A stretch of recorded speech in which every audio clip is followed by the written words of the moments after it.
আমরা যে গণঅভ্যুত্থানটা করলাম এবং গণঅভ্যুত্থানের যে স্বৈরাচারের পতন ঘটালাম, তাহলে এর বিপরীতে আমাদের কার্যক্রমে যদি স্বৈরাচারী প্রবণতা থাকে, আমরা যদি জনগণকে সুশাসন না দিতে পারি, জনগণের অধিকার প্রতিষ্ঠা না করতে পারি, তাহলে মানুষের মধ্যে প্রশ্নবোধক চিহ্ন হবে এবং আমাদের অসচেতন মানুষের কেউ কেউ এই কথাও বলতে পারে আগেরটা ভালো ছিল।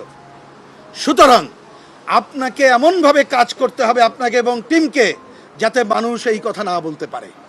দ্বিতীয়ত বললাম সম্প্রতিকালে, তাহলে পজিশন সুশাসন দেওয়া ছাড়া মিষ্টি কথায় চিড়ে ভেসবে না। এবার আমরা বললাম সম্প্রতিকালে গোপালগঞ্জের এবং মাইলস্টোন দুইটা গুরুত্বপূর্ণ ঘটনা। গোপালগঞ্জের ঘটনা কে না জানে ওইখানে কি পরিস্থিতি, তা আমরা প্রশ্ন করলাম। ওইখানে যাওয়ার আগে নিশ্চয়ই আমরা জানি ওইখানে পতিত শক্তি, তারা আমরা বিবৃতি দিয়েছি একটা সভা সমাবেশের অধিকার নিশ্চিত করা দরকার প্রশাসনের, পুলিশের গাড়ি পোড়ানোর অধিকার কারণ নেই, তারা এই কাজ করছে। কিন্তু কেন বক্তব্য বিবৃতি এমন দলের দিক থেকে দেওয়া হলো যা উস্কানিমূলক, এবং এই দলটি অনেকে মনে করেন আপনার প্রশ্রয় আছে, ওনার সামনে এই কথা বলেছে। সুতরাং এই ধরনের ঘটনা বলি এই সমস্ত জায়গায় সংকট তৈরি করে।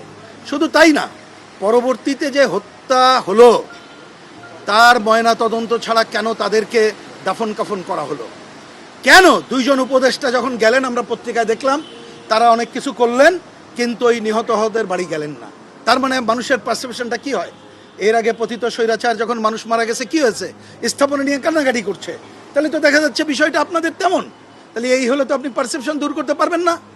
মাইলস্টোনের ঘটনা এত বড় ঘটনা, একটা সরকার যদি মিনিমাম থাকে যত দুর্বল হোক, সে তো নিয়মিত একটা ব্রিফিং করবেন, কেন উল্টোপাল্টা কথা হবে?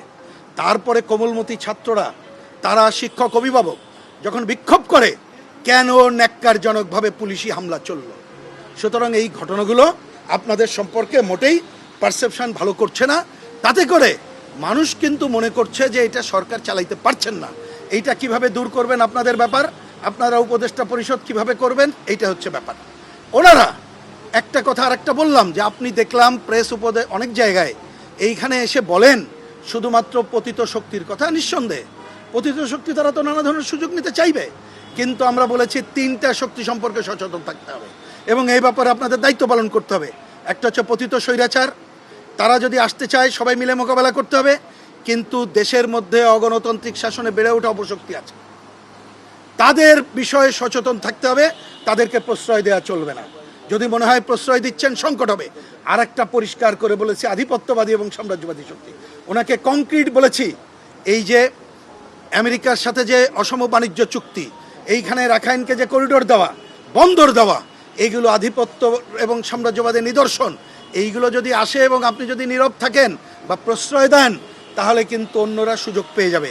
সুতরাং পথ একটাই, সুশাসনের জায়গায় আসা, আর এইটা করার জন্য আমাদের সামনে একটাই পথ, দ্বিতীয় কোনো পথ আর নাই, কারণ আপনারা তো সব কিছু পারলেন না। সুতরাং সুনির্দিষ্ট নির্বাচনের তারিখ ঘোষণা করার জন্য নির্বাচন কমিশনকে বলে দেন, এবং নির্বাচন কমিশন সেই পথে যদি হাঁটে, আমরা যদি সবাই মিলে হাঁটতে পারি সহযোগিতা করে, তাহলে সংকট দূর করতে পারবো।